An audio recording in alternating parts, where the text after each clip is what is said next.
আমিনা একদিন তার পেটের মধ্যে আমার আপনার নবীর মা পেটের মধ্যে হাত বুলায় আর চোখের পানি ফেলে ফেলে কান্দে আর ডাক দেয়া বলে, রে সন্তান, তুমি আমার গর্ভে আসলে, দুনিয়ায় আসবে, কিন্তু তোমার বাবার চেহারা কোনোদিন তুমি দেখতে পারবে না।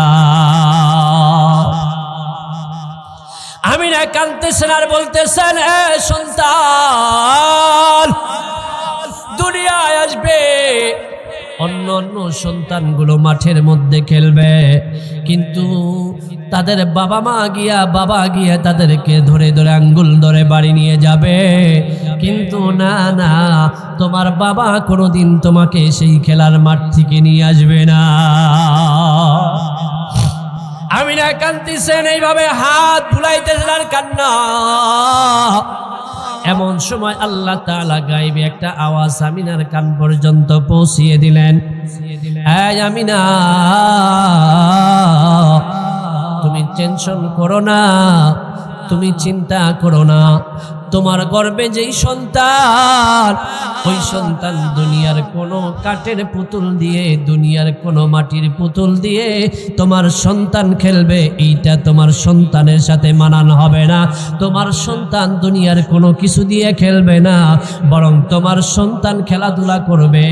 আল্লাহ রব্বুল আলামিন জানায় দিতেছেন, আমিনা, তোমার সন্তান চন্দ্র আর সূর্যের সাথে খেলাধুলা করবে, চন্দ্র আর সূর্য তোমার সন্তানের সাথে খেলাধুলা করবে। সুবহানাল্লাহ।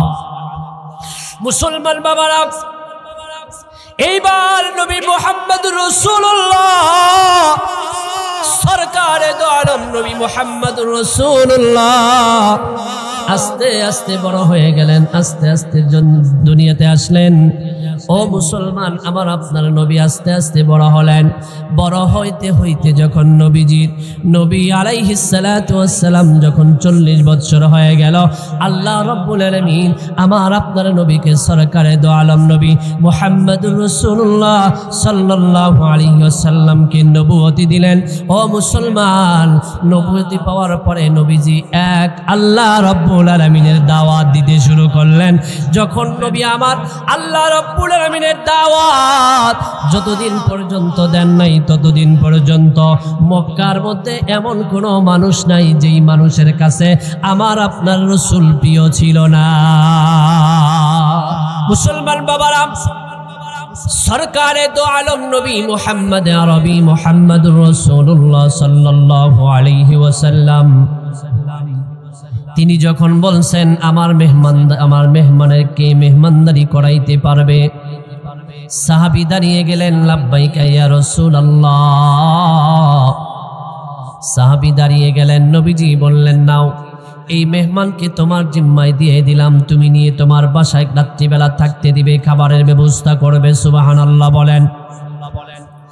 মুসলমান আব্বাজানেরা, যুবক ভাইরা, সাহাবী এবার নবীজির মেহমানকে নিয়ে নিজের বাড়ির দিকে রওনা হয়ে গেছেন।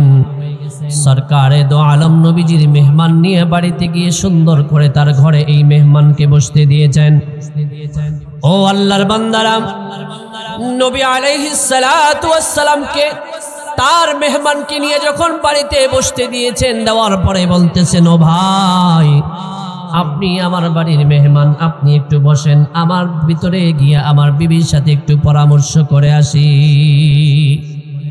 আজকে তো আমরা মুসলমান, আমরা আমাদের বিবিদের সাথে পরামর্শই করি না, মনে করি সে আবার কে, আমার ফ্যামিলিতে সে কে, তার সাথে কেন পরামর্শ করতে হবে না। আল্লাহর রাসূল বলে, তুমি যে কোনো কাজ করো না কেন, তোমার বিবির সাথে পরামর্শ করো, তোমার সন্তানদের সাথে পরামর্শ করে কাজ করো, আল্লাহ তাআলা ওই কাজের মধ্যে বরকত দান করবেন, বারাকা দান করবেন। আমরা তো করি না, আজকে মনে করি আমি তো হর্তাকর্তা, আর কার সাথে পরামর্শ করব না। রাসূলের সুন্নাত হলো সবার সাথে পরামর্শ করা। এবার ওই সাহাবী চলে গেছেন। সাহাবী যাওয়ার পরে বিবিকে ডাক দিয়া বলতেছেন, ও বিবি রে, আজকে তো আমি একজন মেহমান নিয়ে আমার বাড়িতে এসেছি, বাড়িতে কোনো খাবার আসেনি। বিবি ডাক দিয়া বলেন, প্রাণের স্বামী, আপনি তো জানেন আজ থেকে 3 দিন পর্যন্ত আমাদের বাড়িতে আমাদের চুলায় কোনো আগুন জ্বলে না। ও প্রাণের স্বামী গো, জানার পরেও আপনি কেন মেহমান নিয়ে আসলেন? তবে স্বামী শুনেন, আমাদের কলিজার টুকরা দুইটা সন্তান খাবারের জন্য মা মা বলে ডাকে আর বলে, মাগো আমাকে কিছু খাবার দাও। আমি একজনের জব ভাঙানির জন্য ভাঙিয়ে দিয়েছিলাম, তার বিনিময়ে কিছু জবের আটা আমি পেয়েছিলাম গো স্বামী। ওই জবের আটাগুলো আমি গুলে রেখে দিয়েছি, আপনি কখন আসবেন? আপনাকে সাথে নিয়ে রুটিগুলা বানাবো, আর আমাদের কলিজার টুকরা দুইটা সন্তান মিলে আমরা সবাই মিলে এই রুটিটুকুন খাবো। মুসলমান বাবাজিরা বড় ভালো করে দিল দিয়ে শুনবেন, কথাগুলা দিল লাগায়া শুনবেন। এবার বিবি ডাক দিয়ে বল, এখন যদি এই রুটিটা মেহমানকে দেই তাহলে তো আমাদের সন্তানেরা খাবার পাবে না, আপনিও খাবার পাবেন না, আমরাও খাইতে পারবো না। কারণ আটা এতই অল্প যে যদি মেহমানকে যদি পেট ভরে খাওয়াইতে যান তাহলে আমাদের না খেয়ে থাকা লাগবে। এইবার সাহাবী বলতেছেন, ও বিবি, প্রাণের বিবি গো, শুনো, এইটা কিন্তু আমার মেহমান না। এবার বিবি ডাক দেয়া বলেন, মেহমান আপনি নিয়ে আসছেন, আবার বলেন আপনার মেহমান না, তাহলে এই মেহমানটা কার মেহমান? সাহাবী ডাক দেয়া বলেন, এটা হচ্ছে বিশ্বনবী মুহাম্মদ আরবি মুহাম্মদুর রাসূলুল্লাহ সাল্লাল্লাহু আলাইহি ওয়াসাল্লামের মেহমান, স্বয়ং নবীজি আমাকে এই মেহমানটা দিয়েছেন। সুবহানাল্লাহ। মুসলমান বাবারা যখন বলছেন এটা আমার মেহমান না, এটা সরকারে দো আলম নবী মুহাম্মদুর রাসূলুল্লাহর মেহমান, বিবি এবার ডাক দিয়ে বলতেছেন, স্বামী গো, এত কথা তো বলা লাগতো না, প্রথমেই যদি আপনি বলতেন যেটা আমার মেহমান না, স্বয়ং রাসূল আমাকে মেহমান দিয়ে দিয়েছেন। ও স্বামী আমার, আমি তো আমার সন্তানের চাইতে আমার রাসূলকে বেশি ভালোবাসি। ও প্রাণের স্বামী, এবং কি আপনার চাইতেও আমি রাসূলকে বেশি মহব্বত করি, ভালোবাসি। ও স্বামী, এবং কি আমার জীবনের চাইতেও আমার রাসূলকে আমি বেশি মহব্বত করি। সুবহানাল্লাহ।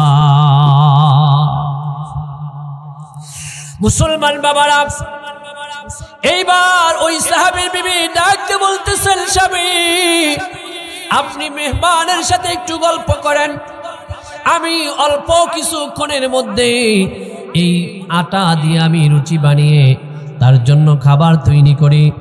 এইবার ওই সাহাবী আসছেন, আসার পরে সরকারে দো আলম নবীজির মেহমানের কাছে গল্প করতেছেন। গল্প করার পরে যখন ওই রুটি হয়ে গেছে, এবার বিবি ভিতর থেকে সালাম জানিয়েছেন। এইবার যখন ওই সাহাবী গেছেন, বিবি এবার ডাক দিয়ে বলতেছেন, প্রাণের স্বামী গো, এই যে কয়টা রুটি বানিয়েছি, এই রুটি যদি আপনি আর মেহমান একসাথে বসে খান তাহলে মেহমানেরও পেট ভরবে না এবং আপনারও পেট ভরবে না। প্রাণের স্বামী, আপনি মেহমানকে এই খাবারগুলা দেওয়ার পরে আপনি মেহমানকে বলবেন, ও আল্লাহর নবীর মেহমান, আমার বিবি সকাল থেকে খাবার খায় না, আমার সাথে খাবার খাবে, এই জন্য আমার বিবি অপেক্ষা করতেছে। আপনি এইটা বলে মেহমানকে খাবার টুকুন দিয়ে আপনি মেহমান থেকে বিদায় নিয়ে আসবেন। কারণ আপনি যদি ওই খাবারটা খাইতে যান, মেহমানের পেট ভরবে না, আর আল্লাহর রাসূল মেহমান পাঠিয়েছেন, ওই মেহমানের পেট ভরবে না। পেট না ভরাইয়া আমরা খাবো, এটাও হতে পারে না। এই জন্য আপনি তার কাছে বিদায় নিয়ে ভিতরে চলে আসবেন। ও মুসলমান হাজির, একজন মহিলার ঈমান কত মজবুত, একজন মহিলার রাসূলের প্রতি ভালোবাসা কেমন। নিজের সন্তানের চিন্তা করলেন না, নিজের স্বামীর চিন্তা করলেন না, নিজের চিন্তা না করে আল্লাহর রাসূলের সাহাবী, আল্লাহর রাসূলের সাহাবীকে আল্লাহর রাসূল মেহমান দিয়েছেন। এই জন্য ওই মেহমানের দাম ওই সাহাবী এবং তার স্ত্রীর কাছে বেশি হয়ে গেছে। এইবার সাহাবী ওই মেহমানকে খাবার টুকুন দেওয়ার পরে বলতেছে, আল্লাহর নবীর মেহমান শোনো, আমার বিবি সকাল থেকে আমার সাথে খাবার খাবে, এই জন্য অপেক্ষমান। আপনি একটু মেহেরবানি করে যা আছে আপনার যতটুকু প্রয়োজন এইখান থেকে নিয়ে মেহমানদারি করবেন। আমি একটু ভিতরে গিয়ে আমার বিবির সাথে খাবার খাওয়া লাগবে। এইটা বলে বিদায় নিয়ে যখন ভিতরে আসছেন, বিবি এবার ডাক দিয়ে বলতেছেন, স্বামী আমার শুনেন, এখানে যদি এখন মেহমান ওই পাশে খাচ্ছে, আমরা যদি এই পাশ থেকে কোনো আওয়াজ, যদি খাবারের কোনো আওয়াজ যদি মেহমানের কানে না যায়, তাহলে হয়তো মেহমান কম খেয়ে আমাদের জন্য পাঠিয়ে দিতে পারে। এই জন্য ওই আল্লাহর নবীর সাহাবী তার বিবি শুধুমাত্র পাতিলের মধ্যে লাড়াচাড়া করে, খাবার খায় না। সুবহানাল্লাহ। কেমন রাসূলের মুহাব্বত, রাসূলের আশিক, কেমন রাসূলকে ভালোবাসতেন।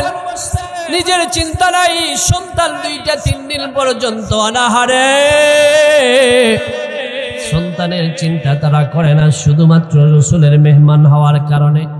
মুসলমান হাজিরিন, এইবার মেহমান খাওয়ার পরে সুন্দর করে বিছানা দিয়ে তাকে বিছানা বিছায়া দিলেন। এবার মেহমান ঘুমিয়ে পড়লেন। সাহাবায়ে আজমাইন, সাহাবা, নবীজির সাহাবী এবং তার বিবি, তিনারা ঘুমের ঘরে চলে গেলেন। মুসলমান হাজিরিন, এই যে আল্লাহর নবীর মোহাব্বত, আল্লাহর নবীর ভালোবাসা তার মধ্যে থাকার কারণে আল্লাহ তাআলাও তাকে একটা জিবরিল আমিনের মাধ্যমে এই সাহাবীকে একটা সুসংবাদ দিয়েছিলেন। সুবহানাল্লাহ বলেন। মুসলমান হাজির, আমার আপনার নবী সরকারে দো আলম নবী, বিশ্ব নবী মুহাম্মদ আরবি মুহাম্মদুর রাসূলুল্লাহ সাল্লাল্লাহু আলাইহি ওয়াসাল্লাম, তিনি কেমন নবী মুসলমান আমরা তো বুঝতে পারি না। আমরা মাহফিল হইলে মাহফিলে বসতে চাই না, জুমার দিন হইলে মসজিদে গিয়ে যে বয়ান শুনবো এটাও এখন অনেক সংখ্যায় কম।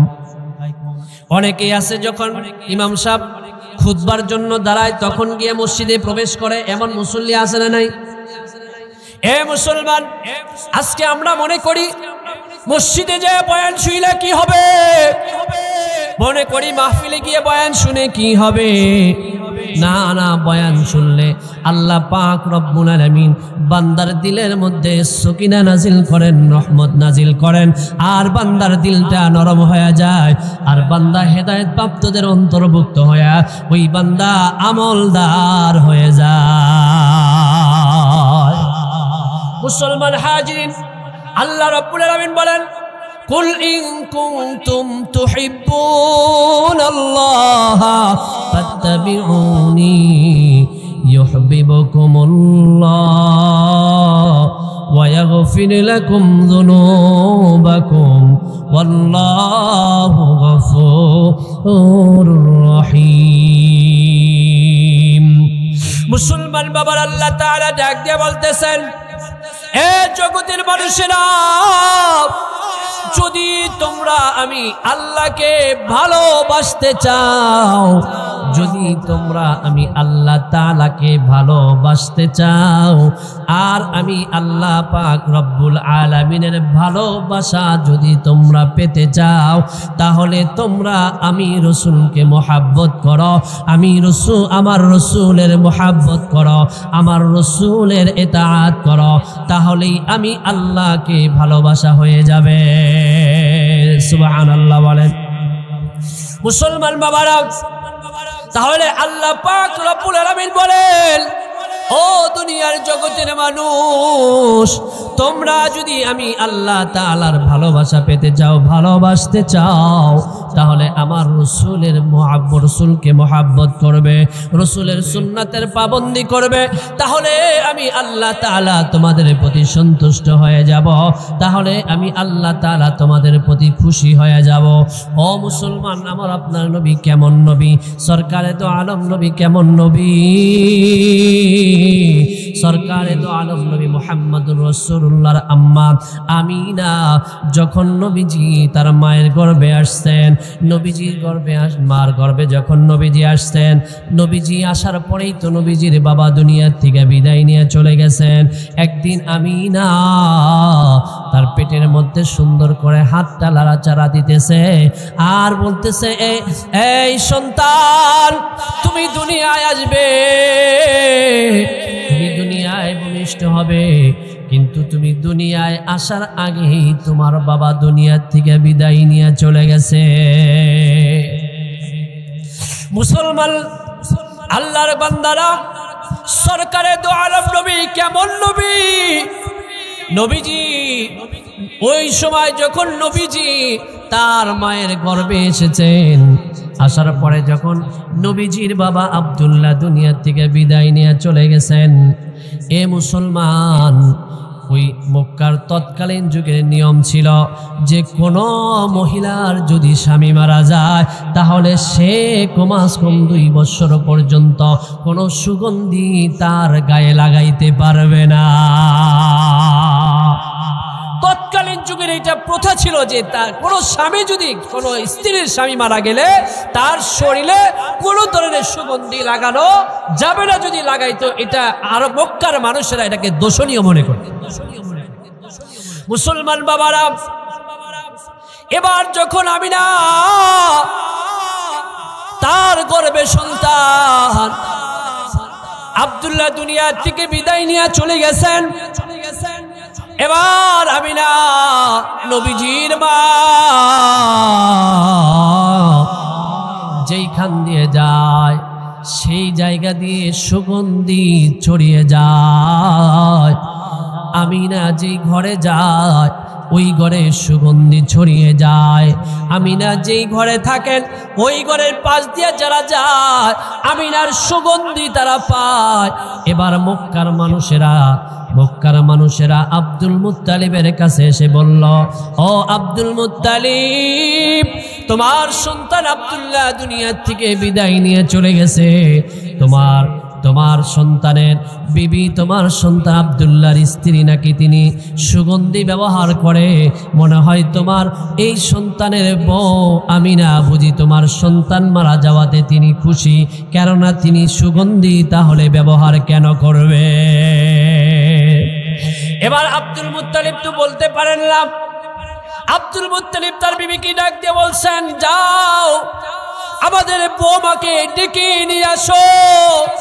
যখন আমিনাকে নিয়ে আসছেন, আব্দুল মুত্তালিব তার বিবিকে ডাক দিয়ে বলেন, তুমি আমাদের বৌমাকে জিজ্ঞেস করো, মাগো মক্কার মধ্যে এই কোন স্বামী মারা গেলে তার কোনো গ্রান সুগন্ধি ব্যবহার করা এটা মক্কার লোকদের কাছে দোষণীয়।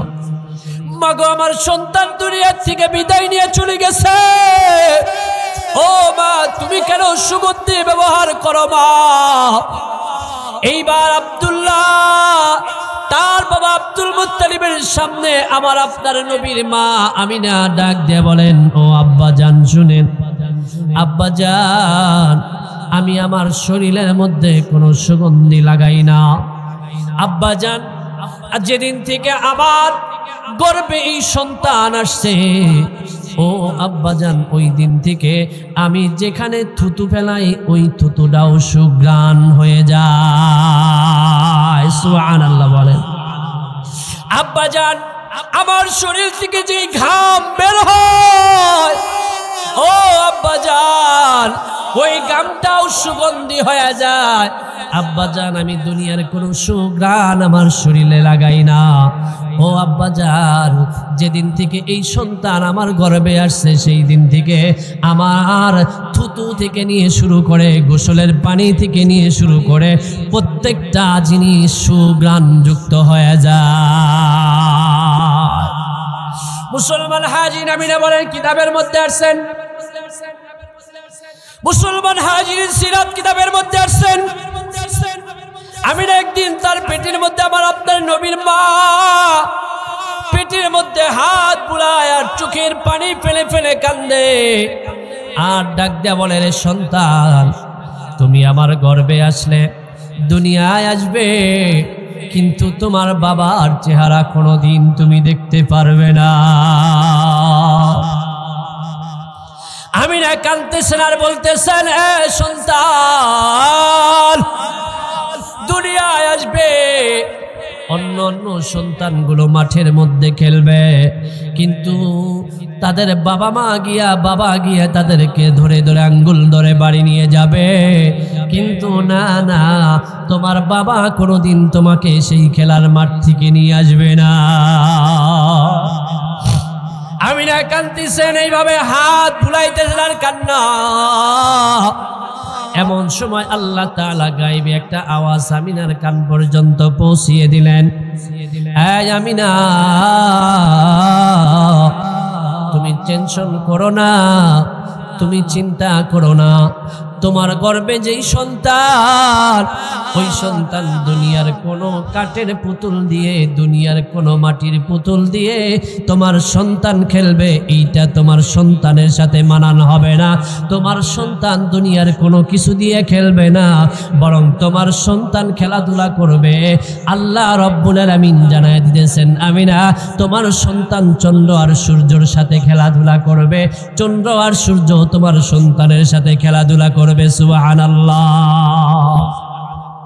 মুসলমান বাবারা, এইবার নবী মুহাম্মদুর রাসূলুল্লাহ সরকারে দো আলম নবী মুহাম্মদুর রাসূলুল্লাহ আস্তে আস্তে বড় হয়ে গেলেন, আস্তে আস্তে দুনিয়াতে আসলেন। ও মুসলমান, আমার আপনার নবী আস্তে আস্তে বড় হলেন। বড় হইতে হইতে যখন নবী আলাইহিস সালাতু ওয়াস সালাম যখন 40 বছর হয়ে গেল, আল্লাহ রাব্বুল আলামিন আমার আপনার নবীকে সরকারে দো আলম নবী মুহাম্মদুর রাসূলুল্লাহ সাল্লাল্লাহু আলাইহি ওয়াসাল্লামকে নবুয়তি দিলেন। ও মুসলমান, নবুয়তি পাওয়ার পরে নবীজি এক আল্লাহ রাব্বুল আলামিনের দাওয়াত দিতে শুরু করলেন। যখন নবী আমার আল্লাহ রাব্বুল আলামিনের দাওয়াত যতদিন পর্যন্ত দেন নাই, ততদিন পর্যন্ত মক্কার মধ্যে এমন কোনো মানুষ নাই যেই মানুষের কাছে আমার আপনার রাসূল প্রিয় ছিল না। মক্কার এমন কোনো মানুষ ছিল না যে আমার রাসূলকে ভালোবাসতো না, আমার রাসূলকে মহব্বত করতো না। মক্কার ছোট থেকে নিয়ে বড় বড় লিডার পর্যন্ত আমার আপনার রাসূলকে কি করতেন? মহব্বত করতেন, ভালোবাসতেন। শুধু ভালোবাসতেন না, তারা কতটুকু বিশ্বাস আমার আপনার রাসূলকে করতেন। একবার খানায়ে কাবা সেটাকে ভেঙে ফেলা হলো, ভাঙার পরে আবার প্রত্যেকটা গোষ্ঠীর লোকেরা মিলে এই খানায়ে কাবা আবার নির্মাণ করলেন। কিন্তু হযরতে আসওয়াদ যে লাগাবেন, এটা লাগানি নিয়ে দ্বন্দ্ব লেগে গেল। কারণ হযরতে আসওয়াদ এটা একটা দামি পাথর। প্রত্যেকটা গোত্রের লোক চাইতেছিল যে এটা আমার গোত্রের লোকেরা, আমার গোত্রের লিডারেরা এটা লাগাবে, তাহলে আমাদের গোত্রের মানুষরা সম্মানিত হয়ে যাবে। এইটা নিয়ে এক পর্যায়ে মারামারি হানাহানি পর্যায়ে চলে গেল। এর মাঝখান থেকে একজন সিদ্ধান্ত নিল, শোনো যে আজকে এই মজমায় আমরা এখানে অপেক্ষা করব, সকালবেলা যে এই মজমায় সর্বপ্রথম এই দরজা দিয়ে প্রবেশ করবে, সেই এই পাথর কি করা হবে, কেমনে লাগানো হবে, এইটার সমাধান সেই দিবে। তো সকালবেলা আমার আপনার নবী মুহাম্মদুর রাসূলুল্লাহ তখনও কিন্তু নবী হন নাই। আমার আপনার নবী যখন দরজা দিয়ে প্রবেশ করেছেন, করা মাত্র যারা বসেছিলেন সবাই তাকবীর দিতেছেন, আল আমির এসেছে, সত্যবাদী এসেছে, মুহাম্মদুর রাসূলুল্লাহ এসেছে, মুহাম্মদ এসেছে। তারা সবাই আনন্দিত হয়ে গেছেন যে এবার একটা সুন্দর ফয়সালা আমাদের মাঝে আসবে, যার কারণে আমাদের মধ্যে আর কোনো হানাহানি মারামারি থাকবে না। এবার নবীকে বলতেছেন এই হযরতে আসওয়াদ নিয়ে এই বিষয়। নবী মুহাম্মদুর রাসূলুল্লাহ বললেন, আপনাদের কারো গায়ে থেকে একটা চাদর দেন। একটা চাদর নিলেন নবী আলাইহিস সালাতু ওয়াস সালাম। চাদরটা এই জায়গায় রেখে চাদরের ভিতরে হযরতে আসওয়াদ পাথরটা আমার আপনার নবী মুহাম্মদুর রাসূলুল্লাহ মাঝখানে রেখে দিলেন। দেওয়ার পরে বলতেছেন, প্রত্যেক গোত্র থেকে 2 জন করে লিডার আসেন। প্রত্যেক গোত্র থেকে 2 জন করে লিডার আসছেন। আসার পরে বলতেছেন সবাই এই চাদর ধরেন। প্রত্যেকটা গোত্রের লোকেরা কি করছেন? এই চাদর ধরেছেন, নিয়ে যখন কাছে গেছেন আমার আপনার নবী সুন্দর করে ধরে আবার কি করে দিয়েছে, হযরতে আসওয়াদ তিনি দেওয়ালের সাথে লাগিয়ে দিয়েছেন। এবার সব গোত্রের লোকেরাই সন্তুষ্ট যে আমরা সবাই এই হযরতে আসওয়াদ পাথরটা ধরে কি করলাম, লাগাই দিলাম। আমার আপনার নবী এমন নবী ছিলেন যে আমার নবী তো দুনিয়ায় আসছেন, ওয়ামা আরসালনাকা ইল্লা রাহমাতাল লিল আলামিন। আমার আপনার নবী তো দুনিয়ায় আসছে রহমাতাল লিল আলামিন হয়ে। সরকারে দু আলম নবী মুহাম্মদুর রাসূলুল্লাহ সাল্লাল্লাহু আলাইহি ওয়াসাল্লাম দুনিয়ায় আসছেন রহমাতুল লিল আলামিন হয়ে। নবীজি আসার পরে যত জুলুম ছিল সব জুলুম আল্লাহর রাসূল সাল্লাল্লাহু আলাইহি ওয়াসাল্লাম তার নিজের চরিত্র, নিজের ব্যবহার, আচার আচরণ দিয়ে সব জুলুমকে আল্লাহর রাসূল সরকারে দু আলম নবী সব জুলুমকে শেষ করে দিয়ে নবীজি নাই নিষ্ঠা প্রতিষ্ঠা করে গেছেন।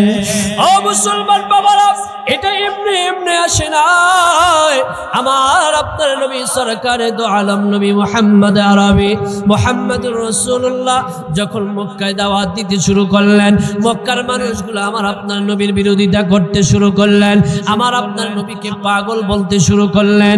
এ মুসলমান বাবারা, আমার আপনার রাসূল মুহাম্মদুর রাসূলুল্লাহর বিরোধিতা করতে শুরু করলেন। নবীজি মক্কার মানুষদেরকে দাওয়াত দেয়, মক্কার মানুষরা দাওয়াত গ্রহণ করে না। নবীজি চিন্তা করলেন যে যাই এবার একটু তায়েফের ময়দানে যাই, তায়েফের ময়দানে গিয়ে তায়েফবাসীদেরকে দাওয়াত দিতে শুরু করে। এ মুসলমান, দিলের কানটা লাগাইয়া শুনেন, আমার আপনার নবী কতটা কষ্ট করেছেন। ওমা আরসালনাকা ইল্লা রাহমাতাল লিল আলামিন, আল্লাহ তাআলা রাহমাতাল লিল আলামিন হিসাবে দুনিয়ায় পাঠিয়েছেন। এইবার নবীজি যখন তায়েফের ময়দানে গেলেন, তায়েফবাসীদেরকে দাওয়াত দিবেন বলে যে মক্কার মানুষেরা আমার ইসলামকে কবুল করলো না, তায়েফবাসীরা হয়তো আমার ইসলামকে কবুল করবে, আল্লাহ তাআলার দ্বীনকে হয়তো কবুল করবে। কিন্তু আমার নবী যখন তায়েফের ময়দানে গিয়েছেন, তায়েফের ময়দানে গিয়ে যখন দাওয়াত দিতে শুরু করেছেন, তায়েফের লিডারেরা কিছু বলে না, শুধু নবীজির কথাগুলো শুনে কি করে তারা চলে যায়। যাওয়ার পরে ওই দিক থেকে তায়েফের ছোট ছোট যুবক বাচ্চাদেরকে নবী মুহাম্মদুর রাসূলুল্লাহকে পাথর নিক্ষেপ করার জন্য তারা লেলিয়ে দিলেন। নাউজুবিল্লাহ বলেন। মুসলমান বাবারা, কলিজার টুকরা যুবক ভাইরা, এইবার যখন আমার আপনার নবী সরকারে দু আলম নবী মুহাম্মদুর রাসূলুল্লাহ সাল্লাল্লাহু আলাইহি ওয়াসাল্লাম যখন তায়েফের ময়দানে গিয়েছেন, নবীজি দাওয়াত দিতেছিলেন, দিতে দিতে দেখে কিছু যুবকেরা তারা নবীজির পিছু নিয়েছে। নবীজির পিছনে যাইতে যাইতে তাদের হাতের মধ্যে পাথর। এ মুসলমান আল্লাহর বান্দারা, আমার নবী কতটা কষ্ট করেছেন এই উম্মতকে বাঁচানোর জন্য, এই মানুষগুলাকে বাঁচানোর জন্য আমার নবী কতটা তিনি কষ্ট করেছেন। এইবার যখন তায়েফের ময়দানে দাওয়াত দিতেছিলেন, এই ছোট্ট ছোট্ট বাচ্চা এবং যুবকেরা পাথর নিয়া যখন আমার রাসূলকে যখন এক পাশ থেকে ঢেল দিতে শুরু করলেন, আমার নবীজি হাতটা এইভাবে দিলেন যাতে মুখের মধ্যে, চেহারার মধ্যে নবীজির কোনো পাথর না লাগে। এ মুসলমান, এইবার যখন সরকারে দু আলম নবী মুহাম্মদ আরবি মুহাম্মদুর রাসূলুল্লাহ সাল্লাল্লাহু আলাইহি ওয়াসাল্লাম যখন চতুর্দিক থেকে পাথর আসতেছিলেন, এবার নবী আলাইহিস সালাতু ওয়াস সালাম কোন দিক থেকে পাথরগুলা ফিরাবে। এবার নবীজির চতুর্দিক থেকে পাথরগুলা যখন লাগতেছিলেন, চতুর্দিক থেকে পাথরের আঘাতে আঘাতে আমার নবী জমিনে লুটে পড়লেন। মুসলমান বাবারা, কলিজার টুকরা যুবকেরা, ওই নবী আমার আপনার জন্য এত কষ্ট যদি করতে পারে, আমি আপনি রাসূলের জন্য কি করেছি? রাসূলের জন্য কয়টা সুন্নাত আমরা পালন করি? এ মুসলমান বাবারা, এ যুবক ভাইরা, আমার রাসূল যখন জমিনের মধ্যে পড়ে গেলেন, ওই যুবকগুলো আবার রাসূলের দুই হাতের মধ্যে ধরে আবার আমার রাসূলকে দাঁড় করাইয়া দেয়। আমার রাসূলকে যখন দাঁড় করিয়ে দিয়েছে, দাঁড় করিয়ে দেওয়ার পরে আবার পাথর নিক্ষেপ করে। আমার নবী সইতে না পেরে আবার জমিনের মধ্যে লুটিয়ে পড়ে যায়। আবার নবী যখন আবার জমিনের মধ্যে লুটে পড়ে যায়, এইবার ওই তায়েফের যুবকেরা আমার রাসূলকে ধরে আবার দুইটা হাতের মধ্যে ধরে আবার দাঁড় করিয়ে দেয়। আবার নবী দাঁড়াইতে পারে না, আমার নবী কি দাঁড়াইতে পারে না, কিন্তু ওই যুবকগুলো আবার দাঁড় করায় দেয়। এইবার আবার নবী সরকারে দু আলম নবী আবার পাথরের ঢেলে আবার জমিনের মধ্যে পড়ে বেহুশ হয়ে যায়। ওই সমস্ত যুবকেরা আবার আমার রাসূলকে রাইখে চলে যায়। এ মুসলমান বাবা, কলিজার টুকরা, আমার আপনার নবী সরকার সরকারে দো আলম নবী মুহাম্মদ রাসূলুল্লাহ সাল্লাল্লাহু আলাইহি ওয়াসাল্লাম বেহুশ হয়ে পড়ে গেছেন। যখন আমার নবীর হুঁশ আবার ফিরে আসছে, আমার নবী দেখে আমার নবীর উপরে একটা কালো মেঘ আমার নবীকে ছায়া দিতেছে। মুসলমান বাবারা, ওয়ামা আরসালনাকা ইল্লা রাহমাতাল লিল আলামিন, রাহমাতাল লিল আলামিন নবী কেমন নবী? এবার নবীজি ওই মেঘের খণ্ডের মধ্যে যখন তাকিয়েছেন, তাকানোর পরে দেখে জিবরিল আমিনকে দেখা যায়। জিবরিল আমিন আসতেছে, আমার নবীজির কাছে জিবরিল আমিন আসলেন, আমার নবীকে বললেন, নবী গো, এই তায়েফের মানুষেরা আপনাকে এমন ভাবে মেরেছে, ও নবী গো,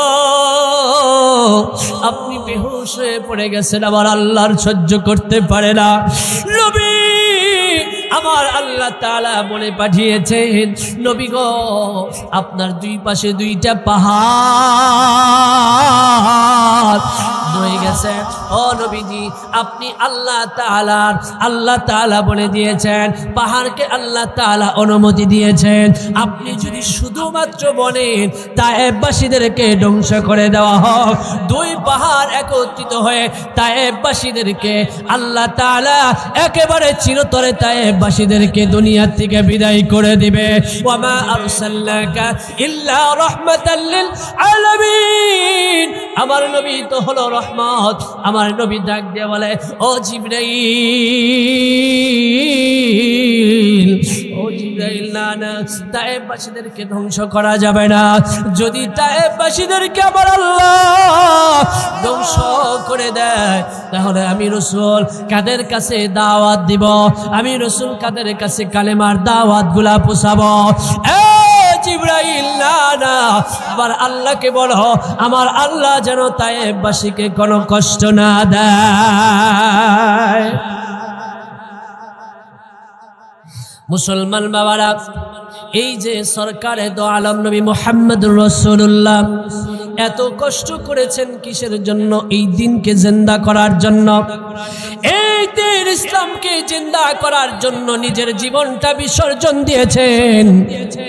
আজও পর্যন্ত যারা হজ করতে যায় তারা বলতে পারবে, তায়েফের ছোট ছোট বাচ্চাদেরকে তায়েফবাসীরা তাদের হাতের মধ্যে খেজুর দিয়া বলে, যাও যাও তোমরা হাজিদেরকে খেজুরগুলা বিতরণ করো। আর হাজিদেরকে বলবে, ও হাজি, আমরা মুহাম্মদুর রাসূলুল্লাহর সাথে এমন আচরণ করেছিলাম, আল্লাহ যেন ওই আচরণের বিনিময়ে আল্লাহ যেন আমাদের তায়েফবাসীদেরকে গজব না দেয়, এই জন্য হাজিরা যেন আমাদের জন্য দোয়া করে। মুসলমান বাবারা, নবী আলাইহিস সালাতু ওয়াস সালাম তাহলে এত কষ্ট করেছেন দিনের জন্য। উহুদের ময়দানে নবী আলাইহিস সালাতু ওয়াস সালাম তার মাথার মধ্যে লোহা ঢুকে পড়েছিল, ওইটাতে আমি আজকে আলোচনায় যাব না। শুধুমাত্র নবী মুহাম্মদুর রাসূলুল্লাহ সাল্লাল্লাহু আলাইহি ওয়াসাল্লামের চাচা আমির হামজা রাদিয়াল্লাহু তাআলা আনহু, এই আমির হামজা কেমন ছিলেন, আমার নবীকে কেমন মুহাব্বত করতেন। একবার আবু জেহেল আমার নবীকে ব্যঙ্গ করলেন, আমার নবীকে কটু কথা বললেন, আমার নবীর মাথার মধ্যে আঘাত দিলেন। দেওয়ার পরে আবু জেহেল চলে গেলেন। পাহাড়ের মধ্যে এক রাখাল আমির হামজা যাইতেছিলেন, তখনও কিন্তু আমির হামজা মুসলমান হয় নাই। এবার আমির হামজাকে ডাক দিয়ে বলেন, ও আমির হামজা শোনো, তোমার ভাতিজাকে আবু জেহেল কটু কথা বলেছে, তোমার ভাতিজাকে আবু জেহেল গালি দিয়েছে, তোমার ভাতিজার মাথার মধ্যে আঘাত করেছে, তোমার ভাতিজা কষ্ট পেয়ে পাহাড়ের ওই প্রান্তে গিয়া তোমার ভাতিজা চোখের পানিগুলা ফেলতেছে আর বলতেছে, আল্লাহ, আমার বাবা নাই, আমার দাদাও দুনিয়াতে নাই, আল্লাহ আমার খেয়েও নাই, আবু জেহেল আমাকে মারল, আবু জেহেল আমাকে কষ্ট দিল।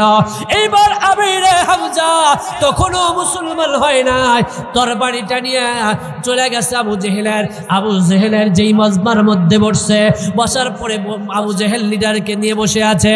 এইবার আমির হামজা গিয়ে বলে, এই আবু জেহেল, আমার ভাতিজা কে তুই গালি দিয়েছিস, আমার ভাতিজার মাথার মধ্যে আঘাত করেছিস।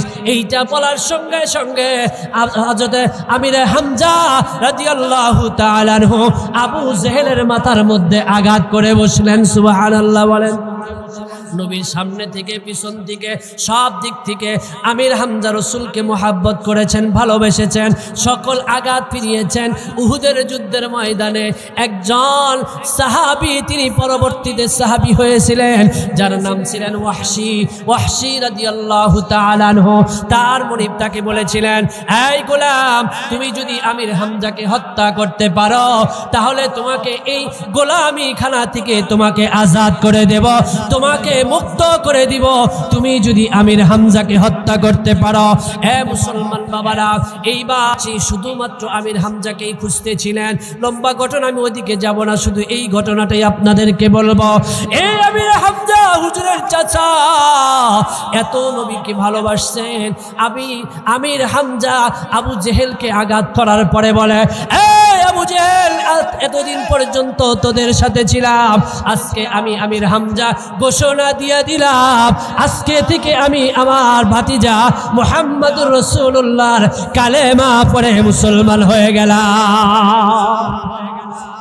মুসলমান বাবাজিরা, এই আমির হামজা নবীজির চাচা এইবার যখন যুদ্ধ করতেছেন উহুদের ময়দানে, ওয়াহশী খুঁজে খুঁজে আমার আপনার নবীর চাচাকে বের করলেন। বের করার পরে দূর থেকে একটা বর্ষা নির্মাণ করে তাকে আঘাত করলেন, তীর নিক্ষেপ করলেন। লাগার পরে নবীজির চাচার পিছন দিক থেকে তীরটা ঢুকে সামনের দিক দিয়ে বের হয়ে গেল। আমির হামজা তার শরীরের রক্তগুলা তিনি দেখতেছিলেন। ওই জায়গায় পড়ে গেলেন। হিন্দা নামে একজন মহিলা ছিল, আমির হামজার বুকের উপরে উঠে আমির হামজার এই বুকটা চির করে তার কলিজাগুলা তার মুখের মধ্যে দিয়া চিবিয়ে চিবিয়ে তিনি ফেলে দিতেছিলেন। আমির হামজার কানটা কেটে নিলেন, নাকটা কেটে নিলেন, ঠোঁটগুলা কেটে নিলেন। এ মুসলমান, যখন মুসলমান এবং ইহুদিদের যুদ্ধ যখন থেমে গেল, আমার নবী আমির হামজার পাশে দাঁড়ায় আর চোখের পানিগুলা ফেলে আর সাহাবীদেরকে ডাক দিয়ে বলে, ও সাহাবীরা রে, আমার চাচার খন্ড খন্ড এই টুকরোগুলা এক জায়গায় করে এইখানে দাফন করে দাও। আল্লাহ তাআলা কিয়ামতের ময়দানে আমার চাচাকে এইভাবে উঠাবে, আমি রাসূল আমার চাচাকে সাক্ষী হিসাবে আমার উম্মতের জন্য দাঁড় করাবো। উম্মতের জন্য নবীজির ওইখানেও চিন্তা। মুসলমান হাজির, সেই নবীজির মুহাব্বত আমাদের করা দরকার আছে না নাই? কারা কারা নবীকে মুহাব্বত করেন? হাত উঠান তো দেখি। কারা কারা? লিল্লাহে তাকবীর, লিল্লাহে তাকবীর। নবীর মুহাব্বত আমাদের অন্তরে আছে। মুসলমান হাজির, এই নবী মুহাম্মদুর রাসূলুল্লাহ মাদ্রাসাকে প্রতিষ্ঠা করে গেছেন।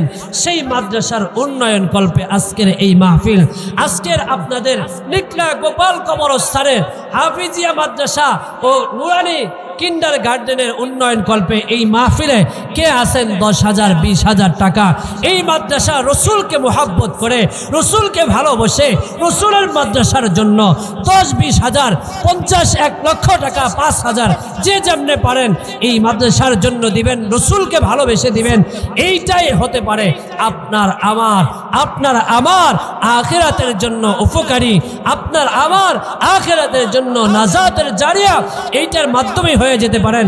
বাবারা উঠবেন না, কেউ উঠবেন না, কালেকশন যতটুকুন পারেন দিবেন, না পারলে বসে থাকেন।